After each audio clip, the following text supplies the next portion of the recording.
Shalom Bapak Ibu Saudara yang dikasihi oleh Tuhan kita Yesus Kristus. Salam jumpa kembali di dalam podcast Mutiara hari ini. Sahabat bertumbuh dalam saat teduh yang seperti biasa hadir membawa keresahan dan persoalan di dalam hidup, diangkat untuk menjadi renungan yang kiranya membangkitkan kekuatan iman. Apa kabar saudara di kesempatan kali ini? Kami selalu berharap saudara dalam keadaan sehat dan senantiasa diberkati oleh Tuhan kita Yesus Kristus dimanapun saudara berada. Dalam podcast Mutiara hari ini di kesempatan kali ini kita akan mengangkat satu topik yang kali ini berjudul menolak ajaran sinting. Nah, firman Tuhan terambil dari Efesus 4 ayat 11 sampai dengan ayat yang ke-14. Demikian firman Tuhan. Dan ialah yang memberikan baik rasul-rasul maupun nabi-nabi, baik pemberita-pemberita Injil maupun gembala-gembala dan pengajar-pengajar, untuk memperlengkapi orang-orang kudus bagi pekerjaan pelayanan, bagi pembangunan tubuh Kristus, sampai kita semua telah mencapai kesatuan iman dan pengetahuan yang benar tentang anak Allah, kedewasaan penuh dan tingkat pertumbuhan yang sesuai dengan kepenuhan Kristus. Sehingga kita bukan lagi anak-anak yang diombang-ambingkan oleh rupa-rupa angin pengajaran, oleh permainan palsu manusia dalam kelicikan mereka yang menyesatkan. Amin. Nah, saudaraku, mungkin saudara bertanya-tanya kenapa judul dari podcast kali ini ialah menolak ajaran sinting ya. Ajaran sinting ini masuk di dalam tingkatan ajaran yang seperti apa sih ya. Yang pertama itu adalah ajaran sehat ya, yang bisa kita katakan sebagai ajaran yang alkitabiah. Nah, yang kedua itu namanya ajaran sesat. Ajaran sesat atau bidat. Ini artinya ajaran yang sedikit melenceng. Ya, kenapa disebut sesat itu? Karena derajat serongnya atau derajat merengnya itu cuma beberapa derajat saja.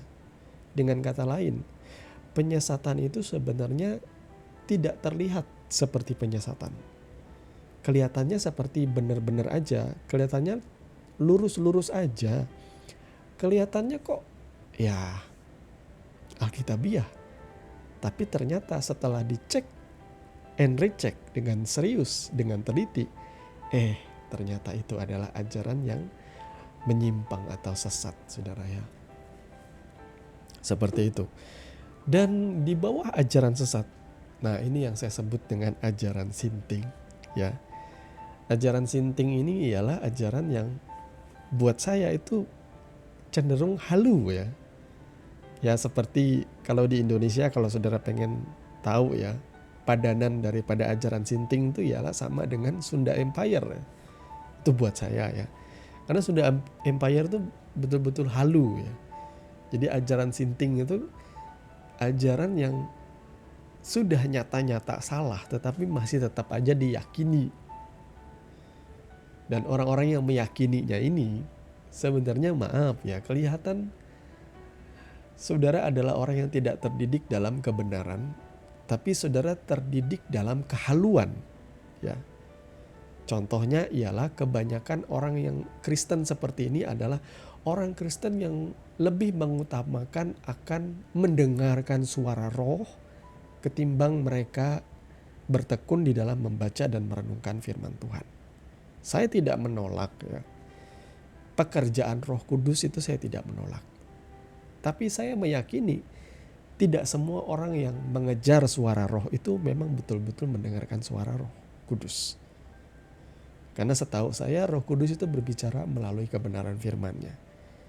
Jadi kalau saudara membaca kitab suci aja tidak bertekun, tidak pernah tamat, tidak pernah hatam, saudara mengaku bahwa orang yang mendengarkan suara roh, maka maaf saya akan meragukan hal itu.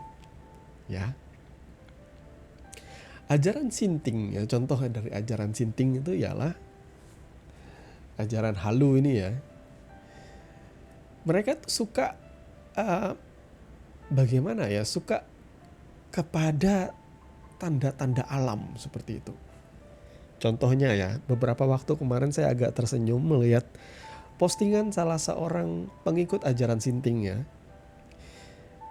Dia memposting ada gambar langit. Langit ini memang membentuk seperti kepala naga ya, yang menuju kepada sebuah matahari.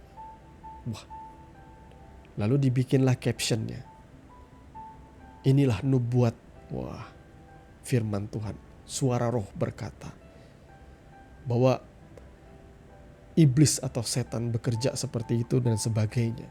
Seperti perlambang naga di awan yang difoto itu. Ketika saya teliti baik-baik foto itu yang diposting, maaf. Foto itu terlihat sekali editannya. Jadi awannya itu dibuat-buat seperti mengeluarkan cahaya merah. Saya bahkan heran ya, kenapa orang masih tidak cek dan recheck. Dan semudah itu memposting di sosial media untuk menyatakan bahwa itu adalah tanda alam yang diberikan oleh Tuhan. Mengenai pekerjaan si jahat atau iblis. Saya cuma tersenyum ya, karena lah, buat apa ya memposting seperti itu ya? Untuk menunjukkan apa? Ajaran sinting itu banyak kali juga adalah orang yang suka menggembar-gemborkan penglihatan dan mimpinya di sosial media. Maaf ya. Tujuannya apa saudara mau posting penglihatan mimpi saudara di sosial media? Buat dapat pengakuan bahwa saudara adalah orang yang diurapi Tuhan. Banyak kali apapun yang disampaikan di sosial media, ya sebentar lagi akan terjadi banjir, akan terjadi gempa, ya kan, kamu tinggal tunggu waktu aja. Kalau memang betul-betul akan terjadi, ya kasih tahu tanggalnya berapa. Ya, saya juga bisa bilang Indonesia di wilayah timur akan dilanda gempa, dan kemudian setelah 1-2 minggu terjadilah gempa. Wah, apakah itu tandanya bahwa saya betul-betul adalah orang pendengar suara Roh Kudus? Saya pikir ya, ini adalah satu bentuk ajaran sinting yang mencari-cari perhatian untuk dirinya sendiri. Saya pikir orang Kristen tidak seharusnya seperti itu ya. Ya, saudara bicara seperti itulah, terjadi gempa di Jepang ya.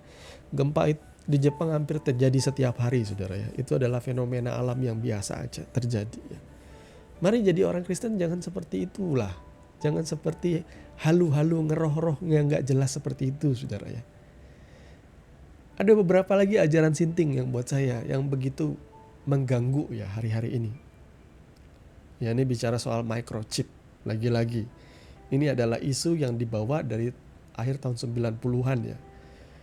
Banyak orang mengutip tentang tanda 666 yang ditaruh di dahi dan juga di mana di tangan ya. Ada angka 666 yang menggambarkan tentang binatang ya, yang disebutkan di dalam dalam surat Wahyu ya. Saya pikir apa yang ditulis di dalam Wahyu, kalau saudara melihat itu dari sudut pandang ya para teolog ya, di mana mereka mempelajari sejarahnya. Tulisan-tulisan dalam kitab Wahyu itu memang banyak kali ditulis di dalam bahasa-bahasa simbolik, angka dan lain sebagainya. Dan itu semuanya ada caranya, karena orang Yahudi itu suka hal-hal yang seperti itu, yang simbolisasi yang menggambarkan ini itu tuh mereka suka menggunakan bahasa seperti itu. Itu seperti kayak bahasa sandi seperti itulah dalam kekaisaran Romawi pada waktu itu ya. Itu seperti bahasa itu. Dan apa yang ditulis di dalam surat Wahyu itu kebanyakan sudah digenapi, saudaraku. Sudah digenapi. Memang ada beberapa yang belum digenapi, tetapi kebanyakan juga sudah digenapi. Ya.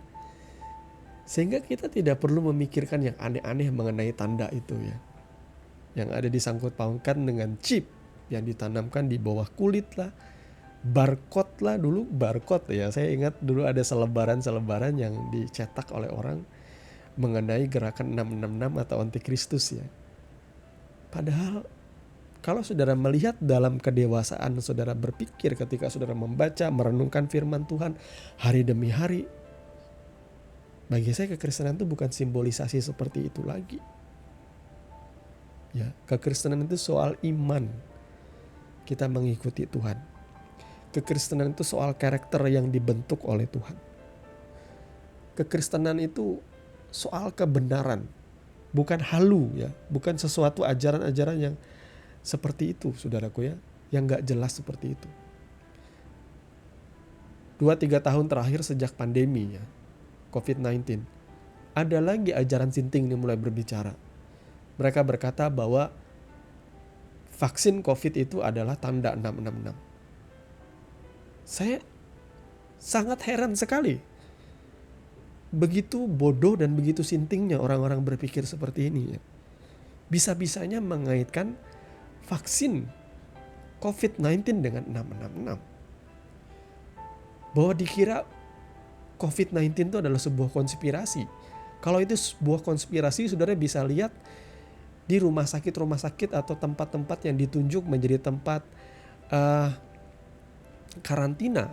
Bukankah ada begitu banyak orang yang meninggal gara-gara COVID-19? Saudaraku, ini bukan halu, itu bukan konspirasi harusnya.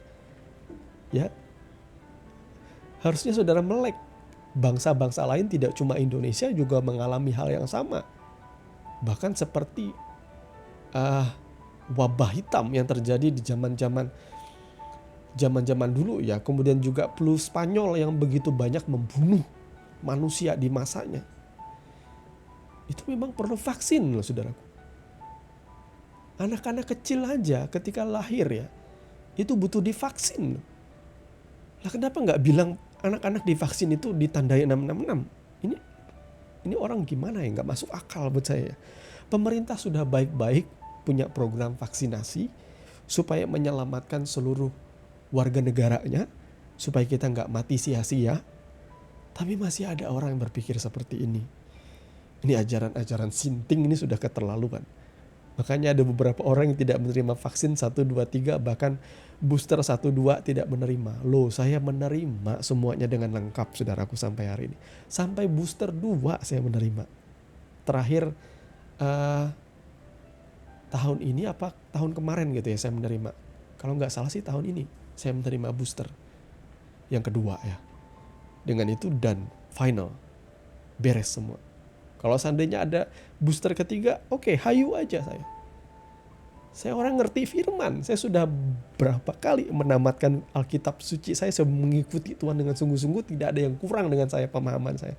Tapi saya tidak pernah berpikir bahwa vaksin itu adalah tanda 666. Itu buat saya sinting sekali ajarannya. Ya, saudara jangan korbankan orang lain dengan pemikiran saudara yang tidak masuk akal seperti itu. Yang halu seperti Sunda Empire. Ayo saudaraku mulai berpikir dengan bijak, dengan hikmat. Gunakan otakmu, gunakan logikamu berpikir. Telusuri 666 itu gimana sih? Sekali lagi itu bahasa perlambangan. 666 itu adalah 6 itu tanda manusia. Karena manusia dilahirkan di hari ke-6. Kalau 6 3 kali disebutkan itu adalah kesempurnaan manusia. Artinya di akhir zaman orang-orang akan mulai mengandalkan kekuatannya sendiri. Tidak lagi mengandalkan Tuhan. Itu aja. Antikristus itu kan artinya orang yang menolak Kristus. Atau kalau kita breakdown ya, antikristus itu adalah orang yang menolak pengurapan yang kudus dan diurapi. Seperti itu aja. Ya, kita menggambarkannya, saudaraku ya. Tidak usah yang aneh-aneh. Saya akan menjadi seorang antikristus ketika saya menyangkal Yesus. Alih-alih saya menyangkal diri, saya malah menyangkal Yesus. Ya, saya melepaskan iman saya, kesetiaan saya kepada Tuhan, itu baru antikristus. Kalau orang divaksin itu bukan antikristus, saudaraku ya. Kita pengen jadi orang anti COVID, itu baru benar.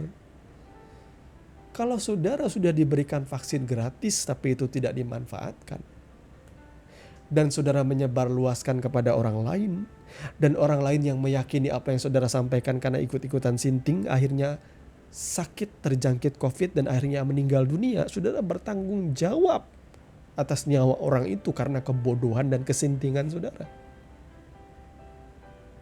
Mari saudaraku, lebih-lebih saudara yang sudah bertobat dari awal ikut Tuhan, sudah lama, sudah menerima pengajaran, sudah dididik dari satu hamba Tuhan, dari satu guru ke guru. tapi masih bisa jatuh dalam pengajaran sinting, itu saya bingung saudaraku ya.